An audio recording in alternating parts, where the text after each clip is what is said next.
It was really fun to play a character like this, and I think foremost because I have really never done something like this. So it was very new for me, and to do it in a short story format, which actually as an actor you put in the same. Because it's easy to just show a person being on the negative side or show abject villainy without any context, and then like for instance, for Sholay Gabbar Singh, you just hate him because he's just like, it's very easy to hate him.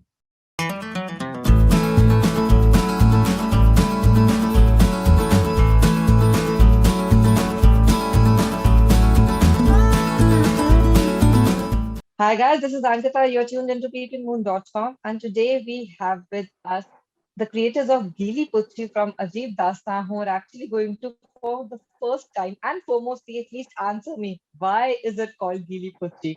We have with us director Neeraj Gaiwan and Aditya Ram Hydari. I have this question. I have seen the film, I loved it, but why Gili Puchi? I am still trying to understand. I could have come up with even 100 more names, but I am really intrigued. Why? I mean, the idea is to give you a false thing, because you'll be expecting, oh, this might be a cute love story, but it isn't, or it is rather. But also, Gili Kuchi is sort of like a point where it starts off things for both the characters and also brings in a transition for both the characters. So, and also it's a thing between them. So I think it signifies a lot, and I hence went with this title, which actually my co-writer Sumit Saxena thought of it. The it was there in the dialogue, so I thought let's use that. Actually, I have to ask you, when I began watching the film, my first 10 minutes impression was, oh, the love is blooming, it's blossoming, and it's just there. It's a delicate kind of love, which normally, as we see, if we call a lesbian relationship per se in our films, it was very beautifully, slowly simmering, and then boom. The next thing I know, it takes a different turn altogether. How was Sharma Ji Ki Bahu panned out for you when you played it on? So when Neeraj narrated the script to me, it was just so different for me. The everything about it. I think Neeraj knows his material so well, and he's very clear about how he wants to flesh out the characters and all the layers in the story, etc., etc. So it's a real pleasure working with a director who's so so passionate and so knowledgeable about what it is that he's making, what it is that he wants to say. Uh, and even in terms of the dialogue and all with Sumit and Neeraj and all, very lovely dialogue and very different for me. Again, she's so talkative, and she's so like what is in her heart, she just says. But at the same time, the helplessness of the character, the fact that she's so protected and doesn't know any other world. It was really fun to play a character like this, and I think foremost because I have really never done something like this. So it was very new for me. And to do it in a short story format, which actually as an actor you put in the same effort, but it's just it's almost like there is an anthology. That anthology is about it deals with a particular they're dealing with a particular kind of stories, and then to be a part of one of these stories where it's so like precise and so it's like stuffed with a lot of things. It was very That perfect moment. As I have been speaking to other actors from your anthology, they're like, it's that one particular moment in this short span of time to tell viewers that we are changing the course. that we are That we are changing the course. Like the story is, sorry. yeah, it's Yeah. Oh, so want to tell you what that moment is? What do you think? Oh yeah, yeah. You're like, saying as yeah. You mean in terms of yeah, content? Yeah, it's so yeah. exciting. In fact, like I really like this anthology because every single filmmaker and every single story has that. Where at the end of it, you're like, whoa. So it's really nice where it happens so nicely for every story. So it's a really lovely anthology. I'm so happy that I'm a part of it. And also, I got to work with Uh, Neeraj and Konkona, both. oh, yes. Yeah, that was just such a pleasure. It was so nice. I was so grateful that Neeraj thought of me for something like this. I'm not an obvious choice. If I were to make this film again, I would still make it with both of you. Yay! Neeraj, my observation might be wrong, but while watching Gigi Pucci, and by the time I finished it, more than on surface, as you started with your first question answer, that we were thinking of it as a brimming romance maybe between two women. I see you bring a certain level of caste trouble on casteism, maybe the right word to it. Like, I don't want to dwell deep into it. People might be watching the interview before the film comes out. But what was that underlaying? Because the last scene when it's between Konkana and Aditi sitting in Aditi's home, and it pans out everything. Suddenly, it all fits the bill. Like, who was exactly doing what and how it was being happening. Uh, I mean, how do you? the intent was to, um, without giving away anything, for me, it has always been this this need to say stories from an intersectional point of view, because we don't live a singular identity, we live many identities, and each identity, one identity may give you privilege which could be at a disadvantage to someone else, because that's how the inequality as such exists in our world. So I want to acknowledge intersectionality in all my narratives, and this one is where I'm going with caste, class, gender, sexuality as the intersection. Um, with respect to going forward in terms of patriarchy or agency for women, or the aspiration as a concept for women, which is not been explored much in our, sadly, in our narratives, about aspiring to be somebody and not just being a subject of romance. Like my place in the world, that me being a subject of the state or me wanting to explore something in this world, that being a parallel narrative apart from the pursuit of love. No, thank you so much for that. One thing which also, Aditi, I have to ask you and Neeraj both first, just like all the other small stories in the anthology, you guys also restored to that, I won't say sad ending. Maybe probably this was the only film where I didn't feel bad about what happened between Konkana and Aditi. I'm being biased, I don't know.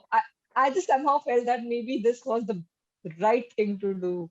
But then again, Aditi was, for me, not, Aditi's character was not the villain for me, or she was not the vindictive one. I would just still call her someone confused who was genuinely looking for help in a certain manner, but she just got caught in the entire politics around her. Is it the way to see it? Because, as I said, out of all the four films, maybe this was the film which made me sad. And like, what was it?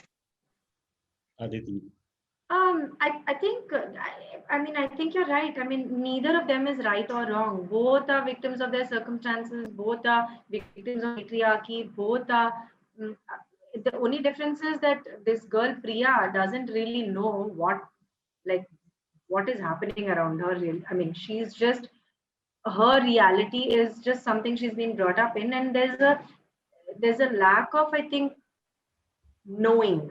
Whereas with Konkana, she knows what she's dealing with. She knows what it is to be shunned. She knows what it is to be, uh, you know, uh, what it is to be who she is in all her layers.